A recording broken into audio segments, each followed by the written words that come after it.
എക്സ്പീരിയൻസിനും എല്ലാവർക്കും എൻ്റെ നമസ്കാരം. ഇതൊരു ഇനിഷ്യേറ്റീവ് എന്നുള്ള രീതിയിൽ വളരെയധികം നല്ലൊരു കാര്യമായിരുന്നു.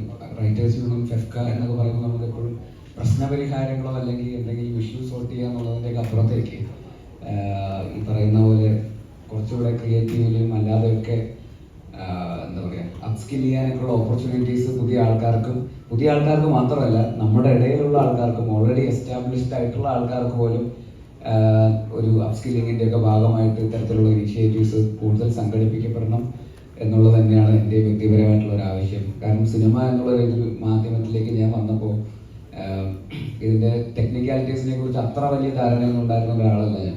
സിനിമയിൽ വന്നു കഴിഞ്ഞിട്ടാണ് സിനിമയെക്കുറിച്ച് കൂടുതൽ അറിയാൻ മനസ്സിലാക്കാൻ. അതുവരെ ഞാൻ എൻ്റെ മനസ്സിലുള്ള സിനിമയാണ് ഞാൻ പറയാൻ ശ്രമിച്ചുകൊണ്ടിരുന്നത്. എൻ്റെ മനസ്സിലുള്ള കഥ പറച്ചിൽ രീതിയിലേക്കാണ് ഞാൻ ലീൻ ചെയ്തുകൊണ്ടിരുന്നത്.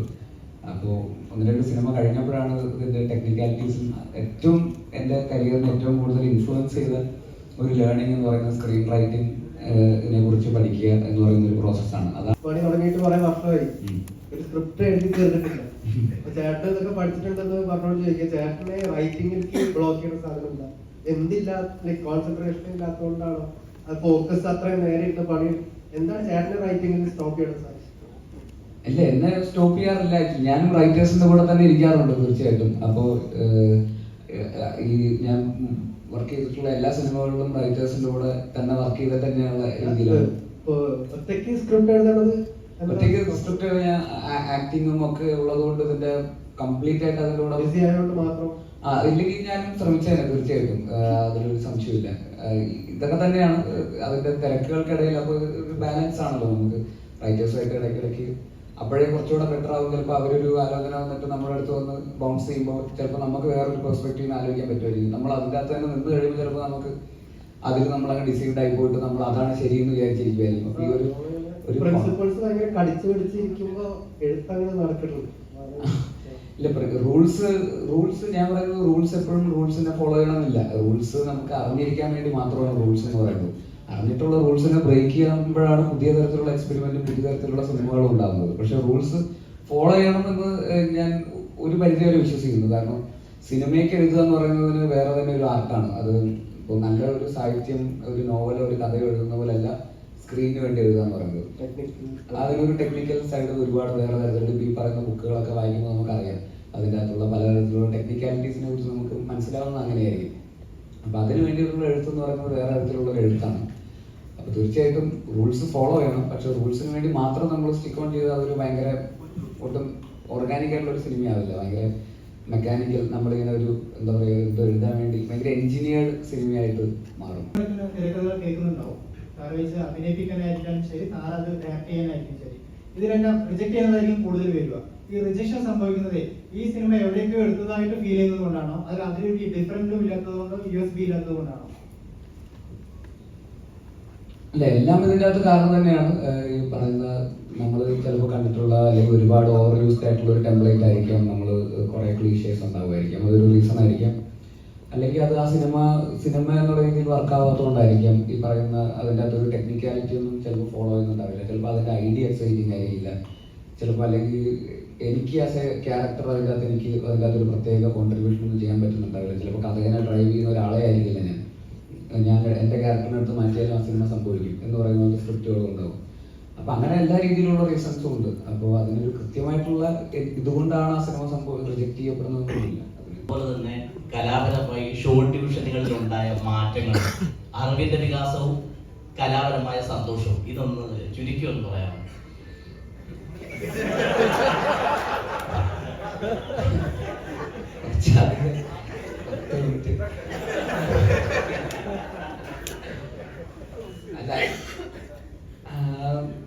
അതിലൊരു ഭയങ്കര എന്താ പറയാ, ഞാൻ സിനിമയിലേക്ക് വരുമ്പോ സിനിമ എടുക്കുക എന്നുള്ളതായിരുന്നു എൻ്റെ ആദ്യത്തെ എക്സൈറ്റ്മെന്റ്. സിനിമ എടുക്കുക എന്നുള്ളതാണ്. സിനിമയിലേക്ക് വന്നിട്ട് ഒരു ഒന്ന് രണ്ട് സിനിമ കഴിഞ്ഞപ്പോൾ ആ എക്സൈറ്റ്മെന്റ് ഷിഫ്റ്റ് ചെയ്തിട്ട് സിനിമ പഠിക്കുക എന്നുള്ളതിലേക്ക് എക്സൈറ്റ്മെന്റ് ഷിഫ്റ്റ് ആയി എന്നുള്ളതാണ് എനിക്ക് സിനിമ എന്നുള്ള ജീവിതത്തിൽ എനിക്ക് ഏറ്റവും സംഭവിച്ചിട്ടുള്ള ഏറ്റവും എക്സൈറ്റിംഗ്. ഇപ്പോഴും എനിക്ക് സിനിമ പഠിച്ചുകൊണ്ടിരിക്കുക എന്നുള്ളതാണ് എന്നെ എക്സൈറ്റ് ചെയ്യിപ്പിക്കുന്ന ഒരു കാര്യം. അപ്പൊ അതാണ് എനിക്ക് ഈ പറയുന്ന ഒരു ചേഞ്ച് എന്താണെന്ന് ചോദിച്ചു കഴിഞ്ഞാൽ, അന്ന് സിനിമ എടുക്കുക എന്നുള്ളതായിരുന്നു എക്സൈറ്റ്മെന്റ്. അതിൽ നിന്ന് ഇപ്പോൾ സിനിമ എടുത്തില്ലെങ്കിലും കുഴപ്പമില്ല, സിനിമ കാണാൻ മതി, സിനിമ പഠിച്ചുകൊണ്ടിരുന്നാൽ മതി. സിനിമേനോട് നമ്മളൊരു പോയിന്റിൽ നമ്മൾ ഒരു പ്രൊഫഷൻ നമ്മൾ കണ്ടുപിടിക്കുമല്ലോ. നമ്മളിത് ആർക്കും വേണ്ടിയല്ല ചെയ്യുന്നത്, നമുക്ക് വേണ്ടി തന്നെയാണ് നമ്മളിത് ചെയ്യുന്നതെന്ന് പറയുന്നത്. നമ്മളിപ്പോൾ വേറൊരു കമ്പനിയിലോ വേറൊരു ജോലിയിലോ ഒരു IT കമ്പനിയിലോ ഒക്കെ ജോലി ചെയ്തുകൊണ്ടിരിക്കുന്നത് നമ്മൾ വേറെ ആർക്കും വേണ്ടിയാണ് ജോലി ചെയ്തുകൊണ്ടിരിക്കുന്നത്. വേറെ ആർക്കും അവരുടെ ആവശ്യങ്ങൾക്ക് വേണ്ടി നമ്മൾ ഒരു എംപ്ലോയിനെ പോലെ ഡെഡ് ലൈൻസ് മീറ്റ് ചെയ്യാൻ വേണ്ടി ജോലി ചെയ്തുകൊണ്ടിരിക്കുന്നത്. പക്ഷെ ഒരു പോയിന്റിൽ നമ്മളൊരു പ്രൊഫഷനിൽ നമ്മൾ എത്തിപ്പെടുന്നു എന്ന് പറയുന്ന ഒരു പോയിന്റ് ഉണ്ട്. അവിടെ നമ്മൾ ജോലി ചെയ്യുന്നത് മറ്റാർക്കും വേണ്ടിയിട്ടല്ല, നമുക്ക് വേണ്ടി തന്നെയാണ്. അവിടെ നമ്മൾ ഊണോ ഉറക്കോ നമ്മുടെ ഒരു സമയത്തിനും നമുക്ക് വീക്കെൻഡ്സ് ഇല്ല, അവധി ദിവസങ്ങളില്ല. നമ്മൾ എല്ലാ ദിവസവും നമുക്ക് വേണ്ടി തന്നെ ജോലി ചെയ്തുകൊണ്ടിരിക്കുക എന്ന് പറയുന്നത് ഒരു ഭയങ്കര സ്വീറ്റ് സ്പോട്ട് ഉണ്ട്. അത് കണ്ടെത്താൻ പറ്റുക എന്നുള്ളതാണ് നമ്മൾ ഈ പറയുന്ന സിനിമ, നമ്മൾ ഇഷ്ടപ്പെടുന്ന ഒരു ജോലിയിലേക്ക് നമുക്ക് എത്തുമ്പോൾ ഉണ്ടാകുന്ന ഏറ്റവും വലിയ എക്സൈറ്റ്മെന്റ്. അതെനിക്ക് ഏതൊരു പോയിന്റിൽ കണ്ടെത്താൻ പറ്റിയിട്ടുണ്ടെന്നുള്ളത് തന്നെയാണ് ഞാൻ വിശ്വസിക്കുന്നത്. അതാണ് എന്നെ ഇപ്പോൾ ഏറ്റവും കൂടുതൽ എക്സൈറ്റ് ചെയ്യിപ്പിച്ച് ഡ്രൈവ് ചെയ്ത് പോയിക്കൊണ്ടിരിക്കുന്നത്. അങ്ങനെ കണ്ടെത്താൻ പറ്റിയതാണ് എന്നെ ആക്ടർ എന്നുള്ള രീതിയിലും എന്നെ ഡയറക്ടർ എന്നുള്ള രീതിയിലൊക്കെ എന്താ പറയുക കുറച്ചുകൂടെ ബെറ്റർ ആക്കാനുള്ള സാഹചര്യം ഉണ്ടാക്കിയതും അത് തന്നെയാണ്.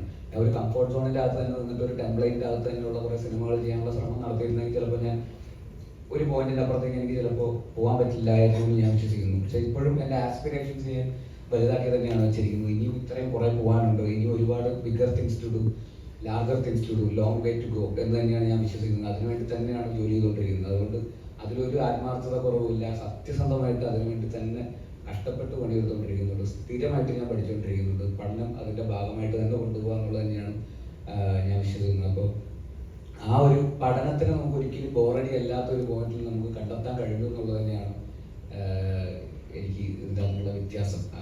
പ്രിയമത കാതരയാണോ എന്നും പൊന്മാനിൽ വരെ നിൽക്കുമ്പോൾ ഉണ്ടാകുന്ന ഏറ്റവും വലിയ വ്യത്യാസം ബുദ്ധിയുള്ളിടത്തോളം കാലം സിനിമ പഠിച്ചുകൊണ്ടേയിരിക്കണം എന്നുള്ളത് തന്നെയാണ്. നമുക്ക് ഒരു ചോദ്യം കൂടെ ചോദിക്കാം, അതിനെ അവസാനിപ്പിക്കാല്ലേ? കാരണം എല്ലാവർക്കും സർട്ടിഫിക്കറ്റ് വേണ്ടി ചോദിച്ചോളൂ.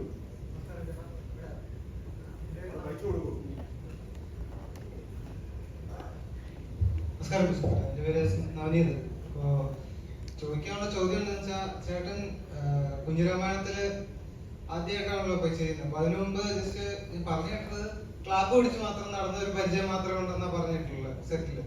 അപ്പോൾ ആ പടം ചെയ്തപ്പോൾ ചേട്ടൻ്റെ ഏറ്റവും കൂടുതൽ ഫേസ് ചെയ്ത ഒരു ചലഞ്ച്, അതുപോലെ തന്നെ ചേട്ടൻ ഇപ്പം മിന്നൽപുരം എടുത്തതിന് ശേഷം ആക്ടിങ്ങിലായിരുന്നു കൂടുതലായിട്ട് ഫോക്കസ് ചെയ്തിരുന്നത്. അപ്പോൾ ആ എന്താ പറയുക, ഒരു ആക്ടർ എന്ന നിലയ്ക്ക് ചേട്ടൻ എന്താ പറയുക, ആക്ടർ എന്ന നിലയ്ക്ക് അത് ചേട്ടൻ്റെ ആ ഡയറക്ഷണൽ ഇതില് എങ്ങനെയാണ് ഇതിനെ എന്താ പറയുക സഹായിച്ചത്, അല്ലെങ്കിൽ അതിനെ ഫോക്കസ് ചെയ്യാൻ സഹായിച്ചത് എന്നുള്ള രീതി?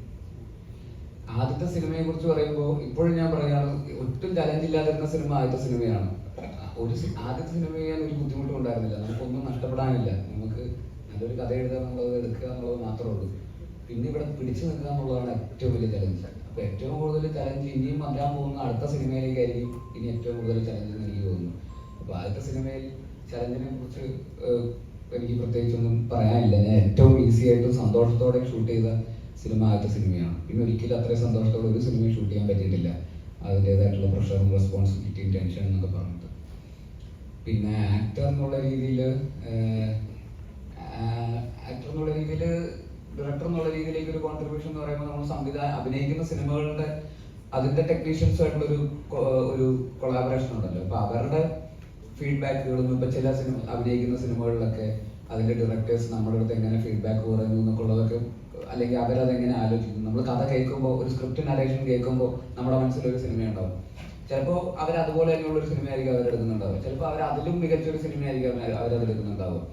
അപ്പൊ അവർക്ക് ഓരോരുത്തർക്കും ഓരോ പ്രോസസ് ഉണ്ട്. ഇതെല്ലാം ഒരു ലേണിംഗ് ആണ്. അപ്പൊ ഇനി ഞാൻ സംവിധാനം ചെയ്യുന്ന ഒരു സിനിമയിൽ ഒരു ആക്ടറിന്റെ അടുത്ത് ഏത് രീതിയിലുള്ള ഫീഡ്ബാക്ക് പറയണം എന്നൊക്കെ ഉള്ളത് കുറച്ചുകൂടെ ബെറ്റർ ആയിട്ട് എനിക്ക് ഇവരിൽ നിന്നൊക്കെ ഉള്ള ലേണിംഗ് ഭയങ്കരമായിട്ട് ഹെൽപ്പ് ചെയ്യാറുണ്ട്. ഇപ്പോ പൊന്മാനാണെങ്കിലും റാംബൂട്ട് ഷാപ്പ് ആണെങ്കിലും സൂക്ഷ്മദർശിനി ആണെങ്കിലും ജയജയഹ ആണെങ്കിലും ഇതിലൊക്കെ ഓരോ ടൈപ്പ് ഓഫ് ഡയറക്ടേഴ്സ് ആണ്. അവർക്കൊക്കെ ഓരോ രീതികളുണ്ട്. അപ്പൊ അതിൽ നിന്നൊക്കെ പഠിക്കുന്ന കുറെ പാഠങ്ങളുണ്ട്. അത് തീർച്ചയായിട്ടും ഭയങ്കരമായിട്ട് ഹെൽപ്പ് ചെയ്യുന്നുണ്ട് ആസ് എ ഡയറക്ടർ ഓൾസോ. നമുക്ക് അടുത്ത് ഇനി ആക്ടേഴ്സിനെ ഡയറക്ട് ചെയ്യുന്നതിനും ഒരു ഡയറക്ഷൻ ഉണ്ടല്ലോ. ഡയറക്ഷൻ എന്ന് പറയുമ്പോൾ നമ്മൾ ടെക്നിക്കാലിറ്റിയും ഷോർട്ട് ഡിവിഷനും മാത്രമല്ല, പെർഫോമൻസസും അവരെ എങ്ങനെ യൂസ് ചെയ്യുന്നു എന്നുള്ളതും. ഒരു ആക്ടറിനെ അയാളുടെ ടെംപ്ലേറ്റിനനുസരിച്ച് തന്നെ യൂസ് ചെയ്യാൻ വലിയ ബുദ്ധിമുട്ടൊന്നുമില്ല. ആക്ടറിൽ നിന്ന് ഏറ്റവും നന്നായിട്ട് ആക്ടർ പോലും കണ്ടിട്ടില്ലാത്ത സൈഡ് ഓഫ് ആക്ടേഴ്സിനെ യൂസ് ചെയ്യുക എന്നുള്ളതാണല്ലോ ഏറ്റവും ചലഞ്ചിങ്ങും എന്നാൽ ഏറ്റവും എക്സൈറ്റിംഗ് ആയിട്ടുള്ള ഒരു രീതി. അപ്പോൾ അത് പലരും ഭയങ്കര രസമായിട്ട് ചെയ്യുന്നത് ഞാൻ അഭിനയിച്ച സിനിമകളിലൊക്കെ കണ്ടിട്ടുണ്ട്. അപ്പൊ അത് തീർച്ചയായിട്ടും എക്സ്പ്ലോർ ചെയ്യണമെന്ന് എനിക്ക് ഭയങ്കര